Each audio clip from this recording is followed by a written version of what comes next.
Hi, in this series I'm going to talk about using cutting tools for your scrapbook. They're one of the most important parts because you do a lot of cutting in scrapbooking. The most important thing I would get would be a personal trimmer. This is just one type. There are all kinds of different brands and you should find the one that works best for you. They come with a retractable blade that moves up and down very easily, and you have to replace that periodically, and you usually have to replace a cutting pad. They usually have an arm that will swing out for measurings. For example, if you want to have a 6-inch cut, there's a ruler here that will help you measure. You would just put your paper in, you lift up the arm. It's for, it makes great long cuts if you won't need to cut an exact amount, a nice straight amount. Like I want to cut off this curved part. I just pull it right straight towards me and I've got a cut. So that comes in awfully handy whenever you're scrapbooking.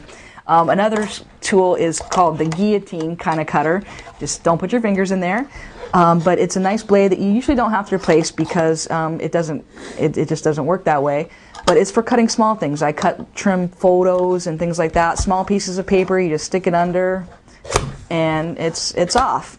And that's a really neat kind of tool to use if you want a real quick cut. I also always suggest getting a pair of precision tip scissors.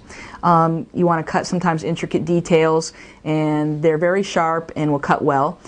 You want to make sure that if you're using these kind of scissors to cut other things that you have another spare pair, because once you start cutting other materials, they don't tend to cut paper as well. If they start to get dull, you can always cut through some aluminum foil, and that will definitely help to sharpen them. A lot of people also suggest getting an X-Acto knife that will, if you use on a glass mat, can just trim the inside of letters or things like that. So just make sure that you get the cutting tools that work best for you.